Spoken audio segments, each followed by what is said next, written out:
시편 33편 1절에서 22절 말씀입니다.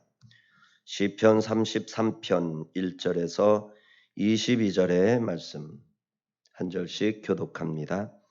너의 의인들아 여호와를 즐거워하라. 찬송은 정직한 자들이 마땅히 할 바로다.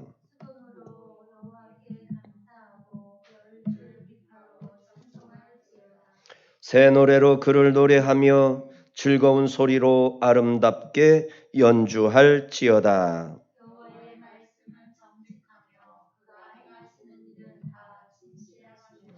그는 공의와 정의를 사랑하시며 세상에는 여호와의 인자하심이 충만하도다.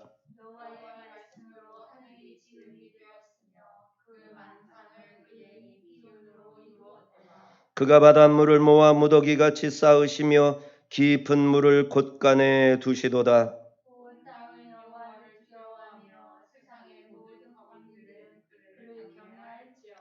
그가 말씀하심에 이루어졌으며 명령하심에 견고히 섰도다.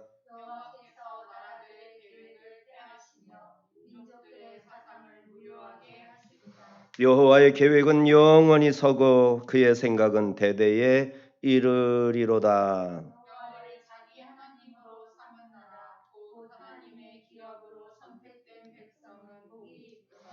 여호와께서 하늘에서 굽어보사 모든 인생을 살피시며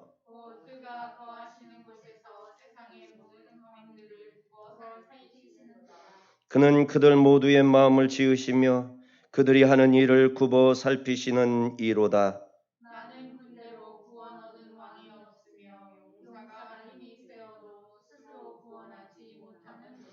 구원하는 데에 군마는 헛되며 군대가 많다 하여도 능히 구하지 못하는도다.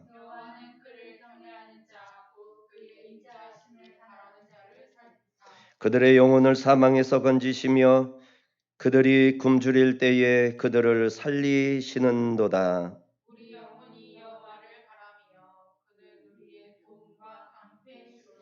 우리 마음이 그를 즐거워하며 우리가 그의 성호를 의지하였기 때문이로다. 여호와여 우리가 주께 바라는 대로 주의 인자하심을 우리에게 베푸소서. 아멘. 기도합니다. 거룩하신 아버지 하나님, 오늘 이렇게 주의 이름으로 모여 예배케 허락하심을 감사합니다.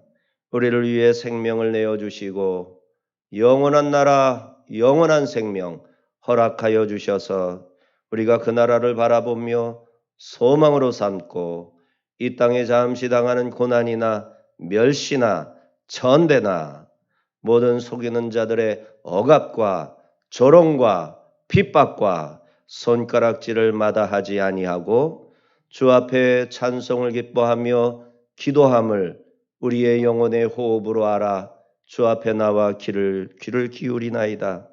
생명의 말씀 우리 주님의 입에 그 말씀을 들려주셔서 능력의 말씀이 우리를 살리고 우리의 영혼을 영원까지 보존시켜 주시며 우리의 생명으로 하나님 앞에서 날마다 성장하고 자라나게 하시는 이가 하나님이시오니 오늘도 간구하는 대로 우리 한국교회를 다시 일으켜 세우시고 참된 믿음, 말씀 중심의 신앙으로 돌아가게 하시오며 인간들의 생각과 장로의 교훈과도 다를 바 없는 세상의 모든 인문학적 가르침이나 조언이나 세상이 요구하는 윤리적 기준에 따라 행하는 것이 아니라 오늘까지 살아서 역사하시고 인류의 역사를 세우고 무너뜨리고 시작하게 하시고 끝내 주시는 하나님의 권능과 능력 안에서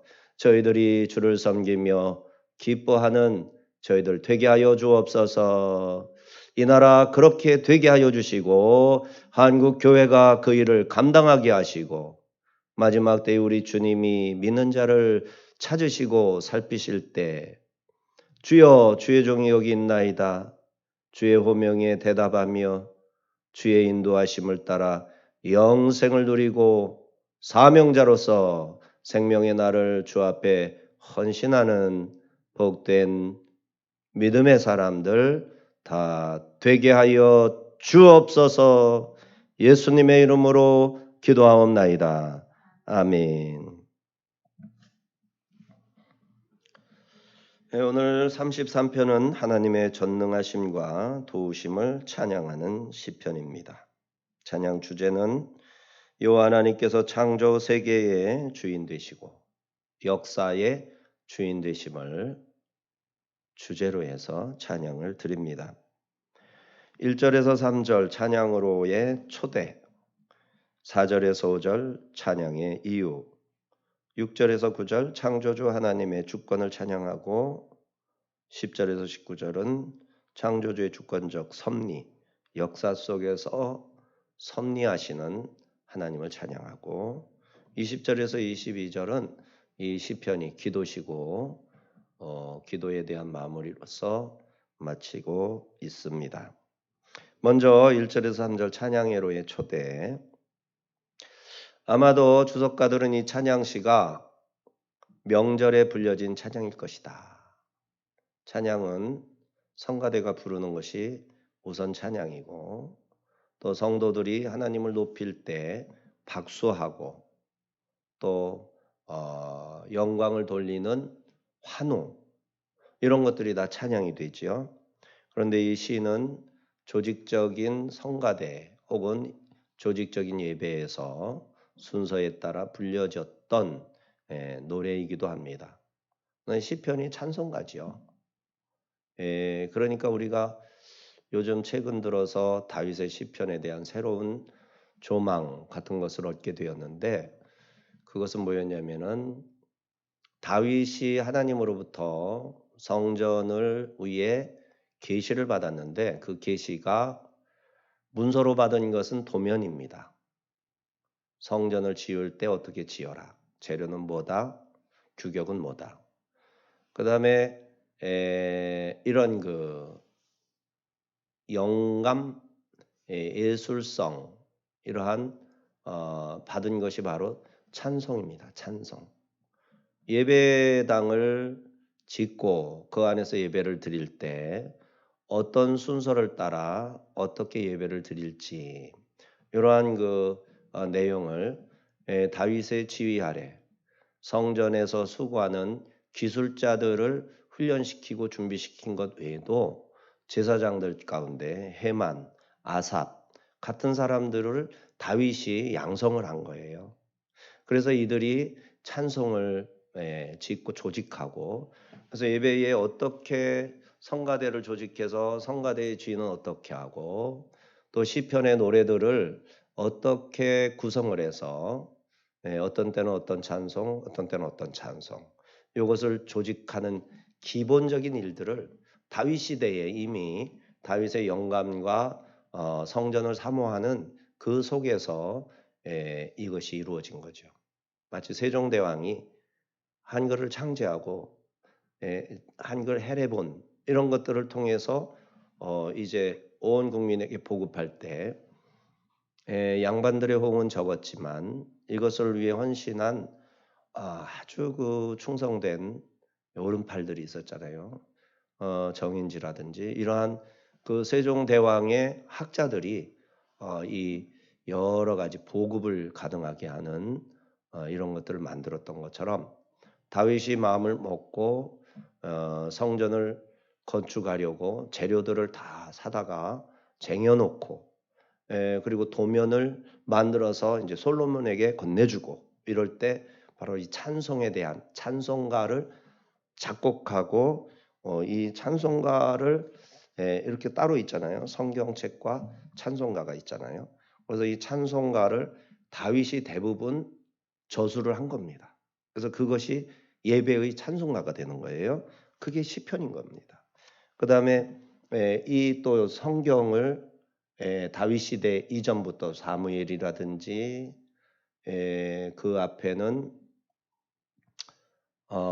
모세라고 해야 되겠죠. 여호수아 이런 분들이 성경을 정리하고 이것을 잘 만들어서 어떤 그 규모 있게 관리를 하는 이런 일들이 계속 이어졌는데 다윗 시대에 이 성경을 제사장들과 이러한 그 선지자들을 통해 성전의 선지자들, 성전의 선지자들을 통해서 예언자들을 통해서 이 성경 전통을 나름대로 구비하는 어떤 기초적인 일들을 감당하게 했을 것이다.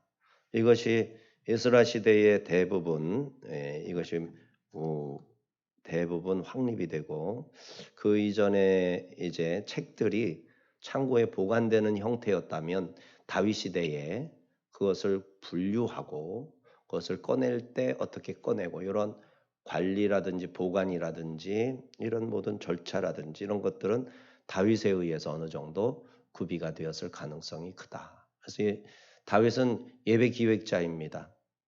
예배 기획자. 장소적인 그 성전 설계자, 하나님의 영감을 받아서 그대로 받아서 한 거니까 하나님의 설계자지만 그것을 전달하는 설계자이기도 한 것이죠. 자, 그렇다면 이 찬양도 다윗의 어떤 영향력이 상당히 작용이 되었을 것으로 보는 거예요. 여기 1절에서 3절에는 찬양과 감사에 대한 명령이 5번 나옵니다. 글씨가 살짝 연하게 써 있는 거 있죠. 여호와를 즐거워하라. 그 다음에 명령형이라는 거예요. 감사하라, 찬송하라, 노래하라, 연주하라. 이렇게 5번 명령형이 사용이 되어서 전체적으로 하나님을 찬양하라 이렇게 말하고 있는 것이죠. 우리 1절에서 3절 다 같이 읽습니다. 너의 의인들아 여호와를 즐거워하라. 찬송은 정직한 자들이 마땅히 할 바로다. 수금으로 여호와께 감사하고 열줄 비파로 찬송할지어다. 새 노래로 그를 노래하며 즐거운 소리로 아름답게 연주할지어다. 찬송은 의인들, 정직한 자들만 부를 자격이 있습니다. 그렇지 않은 자들이 노래는 부를 수 있으나 그 노래를 하나님이 받으실 리가 없죠. 정직하지 않은 자, 거짓된 자, 죄를 짓고 회개하지 않은 자가 하나님 앞에 가까이나 갈 수 있어야 찬송을 하든지 하지. 이미 하나님으로부터 멀리 떨어진 상태입니다. 그래서 찬송을 불러도 그것은 찬송이 아니라 의미 없는 노래일 뿐인 것이죠. 우리가 찬송을 부를 때 찬송의 대상은 하나님이십니다. 하나님께 들려지지 않고 공중에 흩어져서 없어지는 소멸하는 소리라면 찬송이 아닙니다. 그래서 우리의 찬송은 하나님을 대상으로 분명한 고백을 하나님 앞에 약속된 악보대로 노래하는 것, 이게 찬양이고 찬송인 것이죠. 악기와 목소리를 사용하며 찬송하라 2절에서 얘기하죠. 수금과 열줄 비파 그리고 새 노래를 즐거운 목소리로 연주하라 합니다. 새 노래라 함은 자기 백성을 위해 행하신 새로운 일. 과거에서도 하나님은 일하셨죠. 하지만 지금도 행하시잖아요. 과거에 행하신 일을 하는 것은 이제 과거에 불려진 노래, 옛 노래죠. 지금 행하신 일, 그 노래가 없던 그 이후 노래에 포함되지 않은 것을 또 노래하라는 거예요. 하나님의 행하신 일을 담아서 노래하라는 거예요. 계속해서. 오늘날에도 하나님의 행하신 일을 찾아서 그것을 가사에다가 표현하여 노래를 하는 겁니다. 이게 새 노래가 되는 겁니다. 또한 예기치 않은 일들에 대한 소망을 새롭게 갖는 소망을 노래하는 것. 이것이 새 노래입니다. 이사야서 42장 9절 시작. 보라 전에 예언한 일이 이미 이루어졌느니라. 이제 내가 새 일을 알리노라. 이 일이 시작되기 전에라도 너희에게 이르노라. 이러한 새로 행한 일을 노래하는 겁니다. 4절에서 9절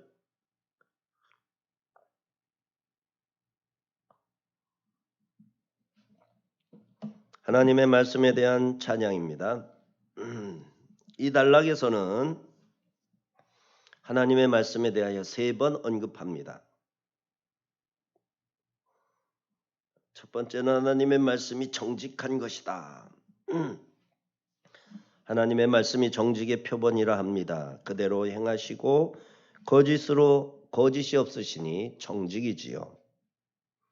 사람이 하나님의 말씀처럼 말한 대로 행하고 거짓말을 하지 않으면 정직한 사람이다. 이렇게 인정을 받게 되지요. 그런데 하나님이 인정하시는 것은 좀 다르죠. 하나님이 성경을, 여호와의 말씀을 정직이라 말하고 있습니다. 4절과 5절 읽습니다. 시작.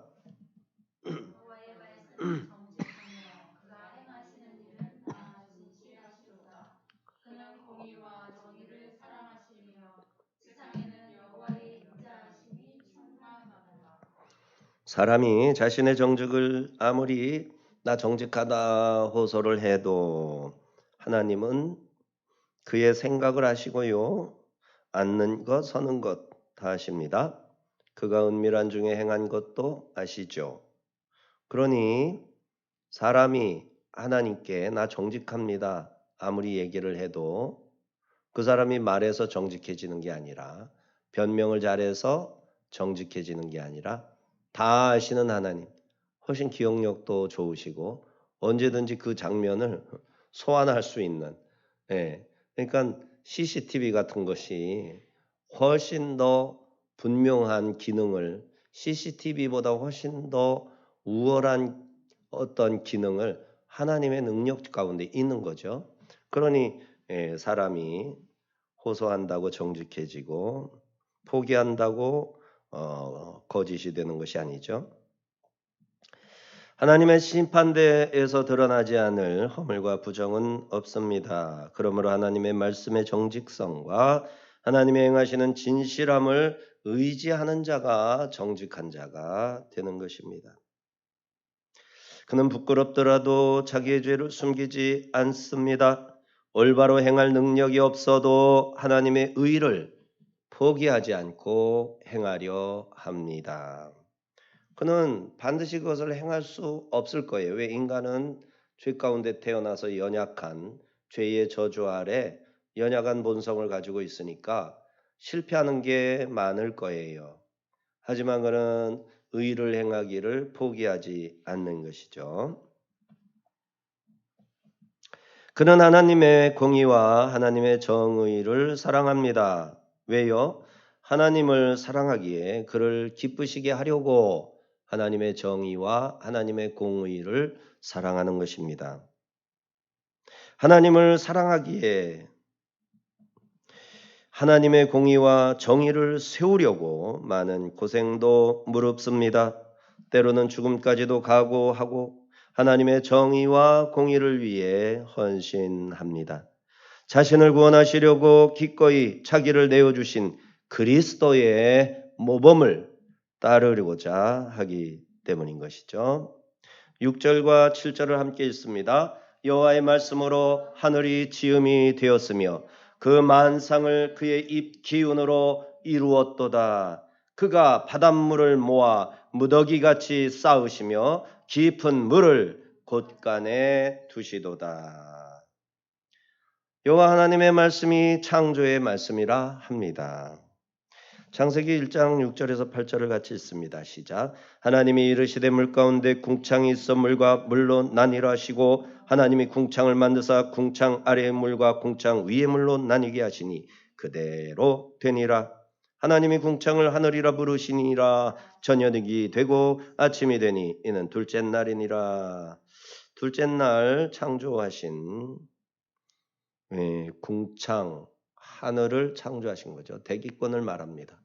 대기권을 창조하신 장면이죠. 창조의 말씀으로 창조하셨어요. 그래서 여기 6절에 여호와의 말씀으로 하늘이 지은 바 되었다. 여호와의 말씀으로 하늘을 지었다. 여기서 말하는 첫째 날의 하늘이 뭔지를 얘기하는 거죠.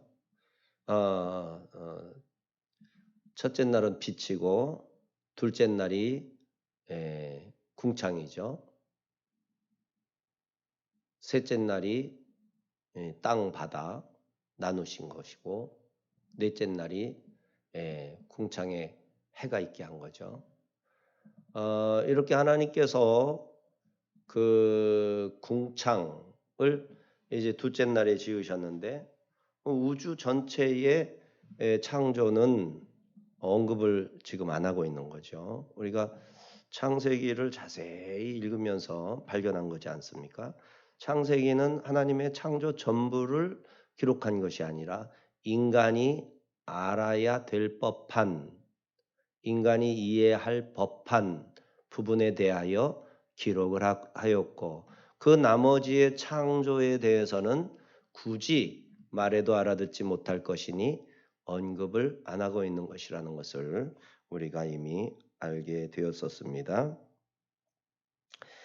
자, 이 창조의 말씀, 이 말씀이 하나님과 함께 계셨고 요한복음 1장이죠. 이 말씀이 육신이 되어 사람이 되셨습니다.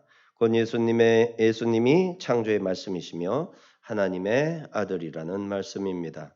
이를 어떻게 우리의 이성으로 이해하고 우리의 말로 설명할 수 있겠습니까? 말은 할 수 있으나 그것이 듣는 자의 논리에 들을 만한 말이 될 수 있겠습니까? 그러나 우리의 믿음의 말씀입니다. 말씀으로 하늘을 지으셨고 입기운으로 만상을 이루었다. 6절에서 말씀을 합니다.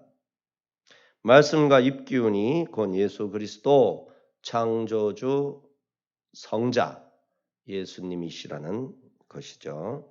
8절과 9절입니다. 시작. 온 땅은 여호와를 두려워하며 세상의 모든 거민들은 그를 경외할지어다. 그가 말씀하심에 이루어졌으며 명령하심에 견고히 섰도다. 4절의 말씀이 아주 신뢰할 만한 말씀이었죠. 그리고 6절에서도 창조의 능력, 창조, 말씀이 창조한 겁니다. 그리고 오늘 9절에서도 이 말씀이 모든 것을 견고히 세우는 능력이 있습니다. 그러므로 온 땅과 거기 거하는 모든 거민들은 여호와를 두려워해야 한다. 8절에서 얘기하고 있는 거죠. 온 땅은 여호와를 두려워하며 모든 거민들은 그를 경외할지어다. 호흡이 있는 모든 자들이 경외해야 한다고 시인이 노래하고 있는 겁니다. 그의 말씀으로 모든 존재들이 자기 자리를 배정받고 허락하신 자리에서 견고히 서게 되는 거죠. 하나님의 말씀에 의해서 이루어진 겁니다. 그러니까 하나님의 말씀에 행하심, 그 말씀이 이루신 일들, 모든 것이 우리의 찬양, 우리가 부를 노래의 가사로 포함될 것들이죠.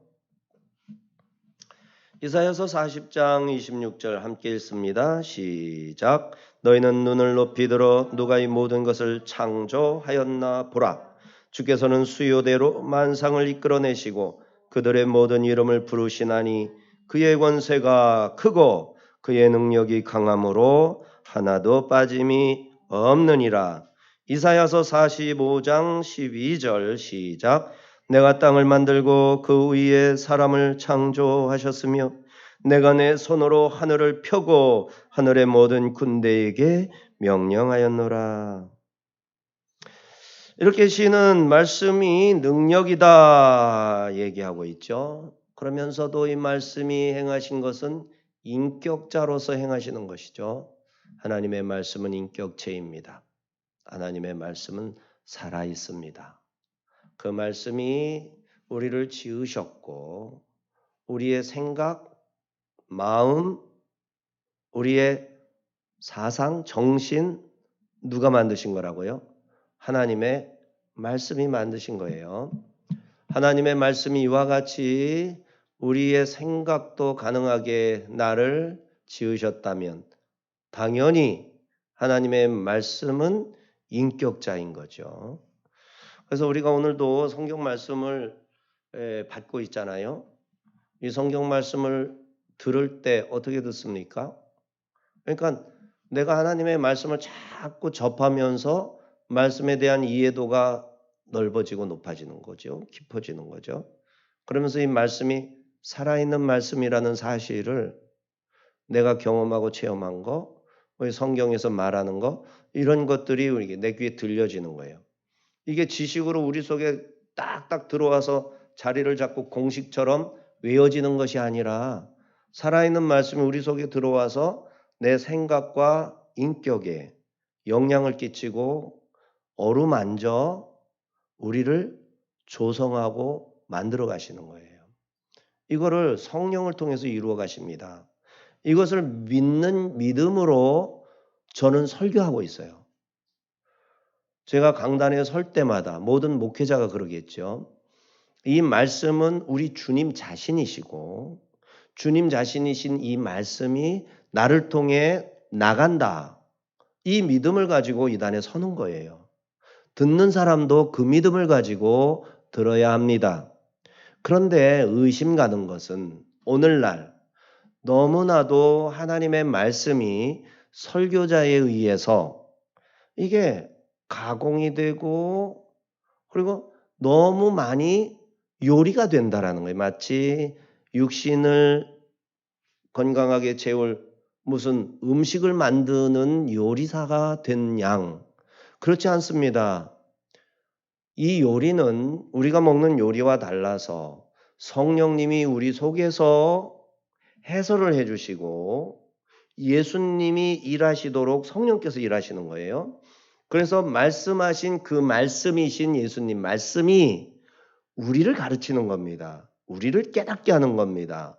그걸 믿음으로 인정하면서 귀를 여는 거예요. 마음을 여는 거예요.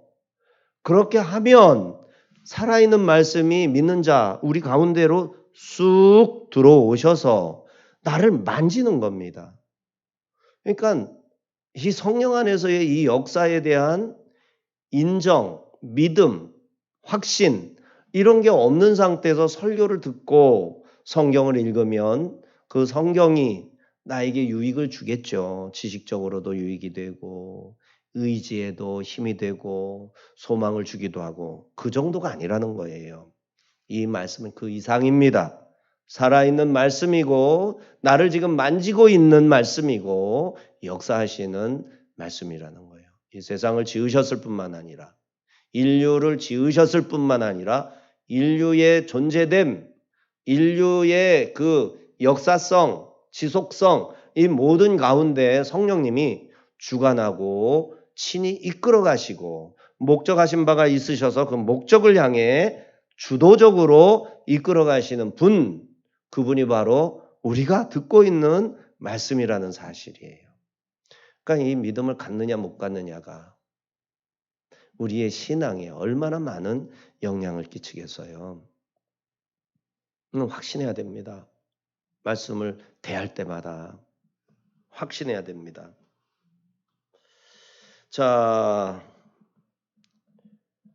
시인은 말씀에 행하신 모든 창조의 권능 있는 행위들 찬양의 가사에 담아서 노래하고 있습니다. 나의 반석이신 하나님 그 영광 찬양을 얼마나 안 했는지 생각이 안 나요. 사실 이게 벌써 한 20년 전에 부르던 찬양이니까 가사가 잘 생각이 안 날 밖에요. 자, 10절에서 19절 찬양의 이유가 됩니다. 하나님은 역사의 주인이십니다. 나라와 민족들을 일으키시고 그들의 국경, 그들의 시대, 때를 정해주시는 거죠. 나라의 땅, 그야말로 대륙, 땅, 국경 이런 거를 정해주시는 거죠. 권세자들은 하나님께서 역사의 주인 되심을 인정하지 않습니다. 그래서 우리 정부도 옛날 조국이 그 논문도 공개가 됐잖아요. 그 공개 교회를 말살해야 된다. 이인영이라든지 이런 사람들이 한국 교회가 우리나라를 다 망쳤다. 한국 교회를 도말, 진멸, 없애버려야 우리나라의 민주주의가 살고 우리나라가 산다. 이렇게 말을 표방 이걸 숨기지 않아요. 전부 다 밝혔습니다. 이렇게 얘기하는 자들이에요. 그런데도 불구하고 교회는 저항하지도 않고 너무 착하죠. 저항하지 않는 것이 문제가 아니죠. 그들이 행하는 악에 희생당하는 사람, 옥에 갇힌 사람들에 대해서 관심을 두지 않는 것이 문제죠.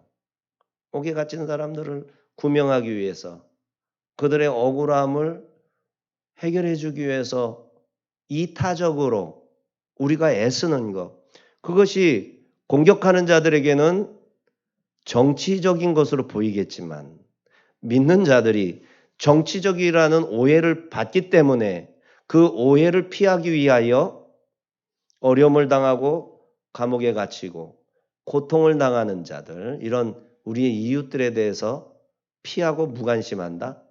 그게 무슨 예수 믿는 사람이에요. 중국에 그렇게 많은 한국 자본이 들어가서 의욕을 가지고 사업을 했던 사람들이 전부 탈탈 털리고 다 뺏기고 모든 기술을 다 훔쳐가, 다 도둑질해가고, 예?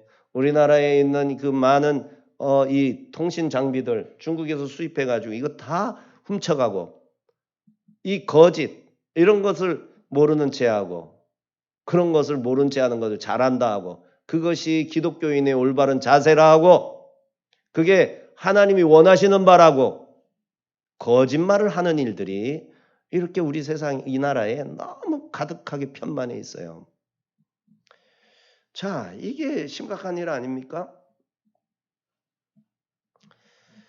참 안타까운 일입니다. 이런 설교를 하면 또 정치 설교를 한다고 얼마나 투덜거리고 그럴까요? 기가 막힌 일입니다. 진리에 대해서 관심이 없어요. 진실을 위해서 조금이라도 내가 손해보겠다는 이런 의도가 없어요. 그저 자기 생각. 성경을 읽으면 그렇게 생각 못해요. 하나님의 말씀이 얼마나 관심이 많은 부분인데요. 기가 막힌 일입니다. 10절에서 12절 같이 읽습니다. 시작. 여호와께서 나라들의 계획을 폐하시며 민족들의 사상을 무효하게 하시도다.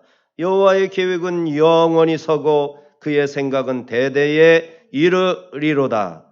여호와를 자기 하나님으로 삼은 나라 곧 하나님의 기업으로 선택된 백성은 복이 있도다.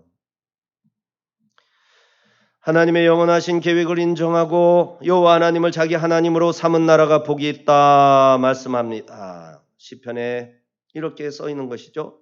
그들이 하나님의 기업으로 선택된 것입니다. 우리 대한민국이 그런 나라입니다. 과거에 이스라엘이 그랬고요. 한때 로마 그랬고요. 또 한때 종교 개혁 진영에 속한 나라들이 그러했습니다. 마지막 때에 하나님께서 우리 대한민국을 선택하시고 쓰시려고 하는 겁니다.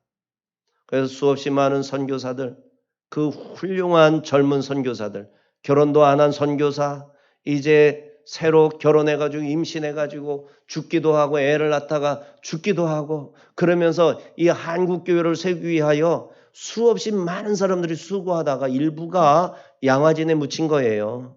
근데 이 양화진에 가면은 어마어마한 묘비들이 있잖아요.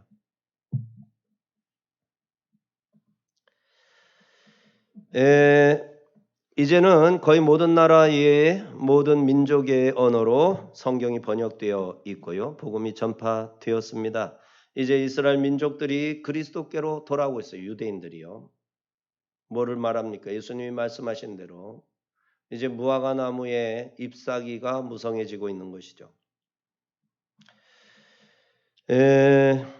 성경에 예언된 말씀대로 세계의 역사가 전부 성취되어지고 있습니다. 말씀을 믿는 자는 성경의 경고에 귀를 기울이게 됩니다.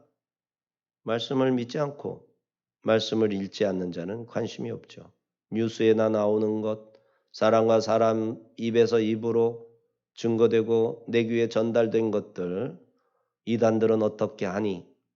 그 이단적인 자들이 구원파가 구원을 파괴시키고 그리스도인의 구원을 망가뜨리고 신천지가 천년왕국 영원한 천국을 망가뜨리고 이러한 일들을 이단들이 하고 있는 거 아닙니까?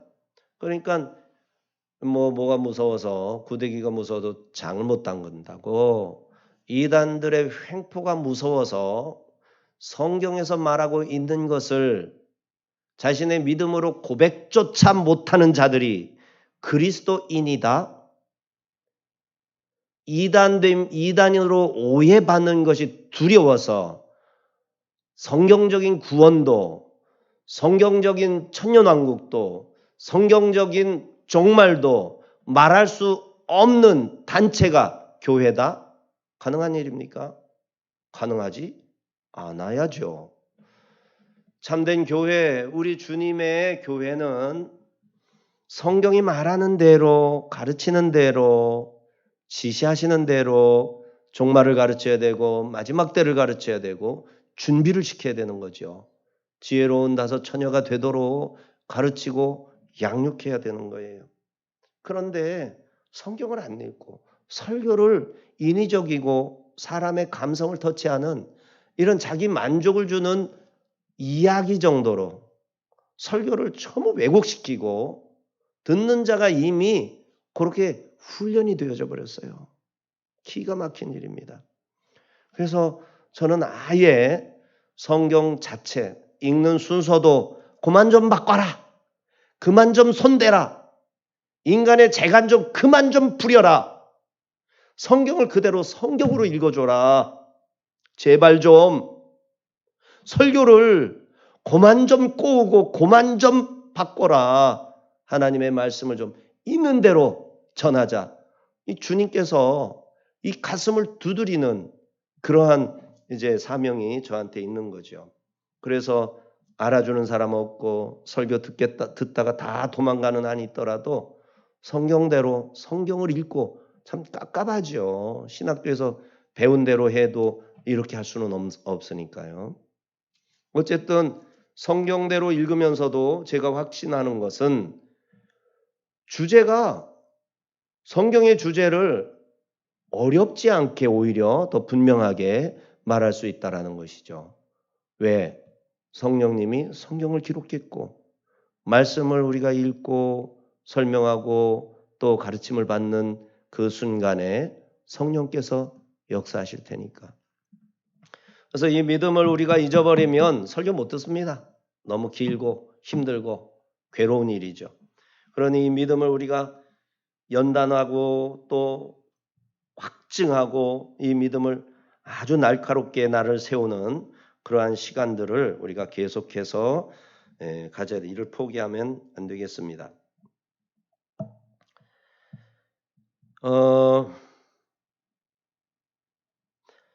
시인은 권세를 휘두르는 민족들과 통치자들에게 맞서고 있는 것입니다. 그들이 하나님을 대적하고 있기 때문입니다.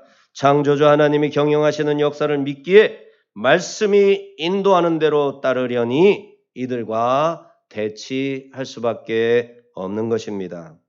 시인은 개인과 모든 민족의 삶을 이끄시는 창조주 하나님께 믿음을 고백합니다.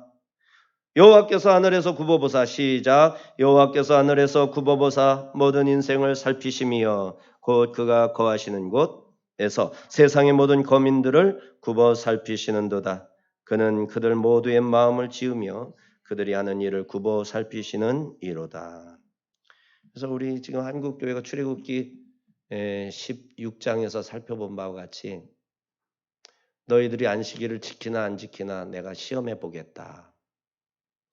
지금 하나님의 계명이 얼마나 외면당하고 있는지 이번에 한국교회의 그 하나님께 대한 그 마음 씀씀이 이런 것들이 다 드러났어요. 교만하게 그런 얘기한다 이럴 필요 없어요. 그저 자기 자신을 생각하면 되지 않겠어요? 내가 하나님의 계명을 어떻게 생각하고 어떻게 지키려고 하는가. 믿음의 분량대로 복을 주실 거 아닙니까? 그러나 이 땅에서 그렇게 하나님이 우리에게 역사하시는 것을 이 땅의 일로만 생각하면 참 불행한 일이죠. 천국에서 어떻게 심판받고 어떻게 하나님 앞에 판단받을지를 이 땅에서 맛배기로 보여줄 뿐인 겁니다. 진짜 심판은 최후 행심판에서 하나님께서 친히 행하실 거라고. 믿음이 확실한 자는 구원받겠죠. 그러나 그 구원이 부끄러운 구원이 될 수 있다라는 거죠. 그래서 우리가 이 시대에 하나님의 말씀을 얼마나 사랑하는가, 그의 계명을 얼마나 지키는가,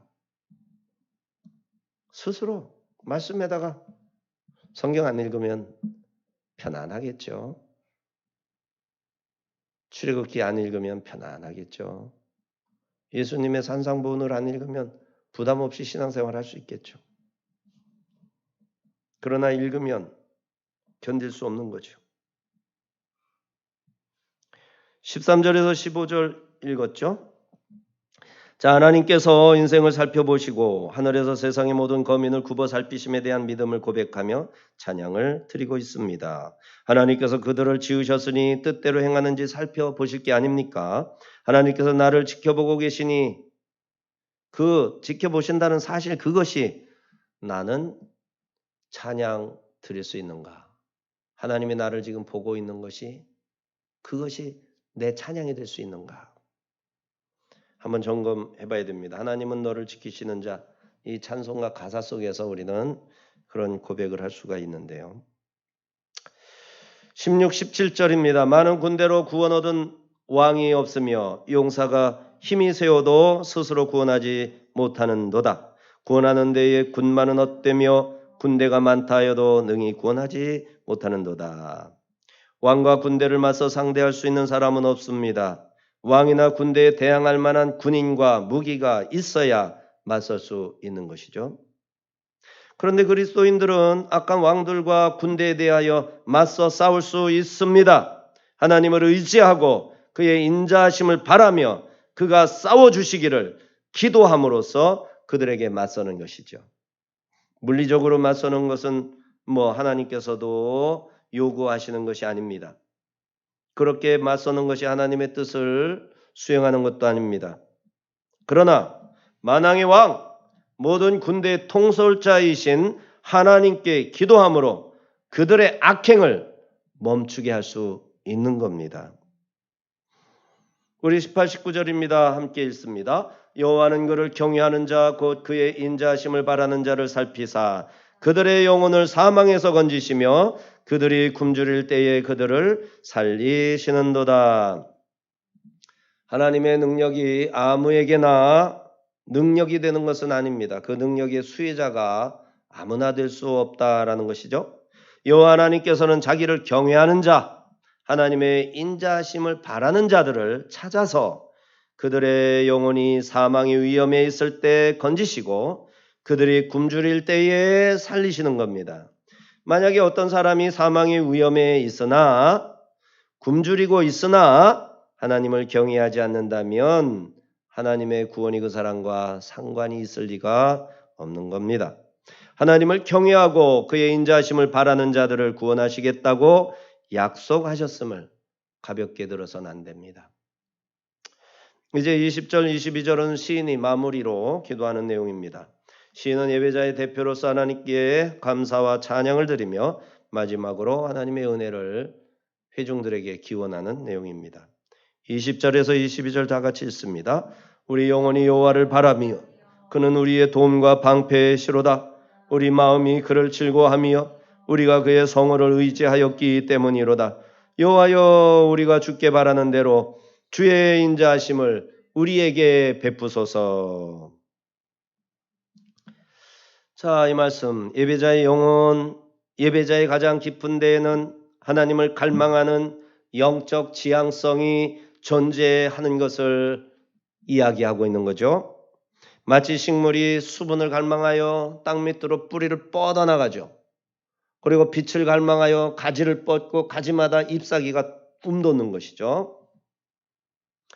하나님께서 영생을 주시기로 택하신 백성들의 마음 깊은 데에는 영적 지향성이 살아있어서 하나님에게로 한없이 갈망하고 바라고 하나님의 말씀에 귀를 자꾸 기울이고 그 말씀을 사모하는 목마른 사슴과 같은 그러한 지향성이 존재하고 있다라는 겁니다. 예배자는 여호와를 바라고 하나님은 그들의 도움과 방패가 되어 주십니다. 예배자들은 하나님을 즐거워하고 하나님의 거룩한 이름을 의지합니다. 시편 103편 1, 2절입니다. 시작. 내 영혼아 여호와를 송축하라. 내 속에 있는 것들아 다 그의 거룩한 이름을 송축하라. 내 영혼아 여호와를 송축하며 그의 모든 은택을 잊지 말지어다. 그리하여 예배자들은 하나님께 인자하심을 베풀어 달라 간구할 수 있는 겁니다. 오늘 우리가 그렇게 기도해야 하겠습니다.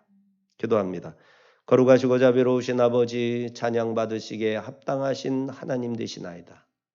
오늘날에도 살아서 역사하신 우리 하나님은 아들이신 예수 그리스도 말씀이신 우리 주님께서 친히 세상을 지으셨을 때 그 권능과 능력을 믿고 사모하는 자들에게 그 권능과 능력으로 구원을 베푸시고 재창조하셔서 새 생명을 중생케 하셨나이다. 그리하여 하나님을 사모하고 앙망하는 우리 마음 깊은데 우리의 심령 깊은 곳에 이러한 영적 지향성을 허락하여 주셨나이다. 그리하여 우리가 주님 전에 달려나왔나이다. 세상이 하나님을 예배하는 것을 포기하던 때가 있고 이제 좀 더 자유로워져서 한국교회가 다시 교회로 모여들 수 있게 되었나이다. 그러나 주여, 예배가 세상 사람 로마 황제의 명령에 의해 예배드릴 수 있고 명령이 금지하면 예배드리지 않을 수 있었던 그러한 것이 아니라 우리 주님께서 우리를 영생하기로 작정하시고 구원하신 후 예배를 명하셨기 때문에 우리는 하나님의 명을 따라 하나님 앞에 나와 예배하는 것임을 잊지 말게 하옵소서. 오늘 우리를 담대케 하셔서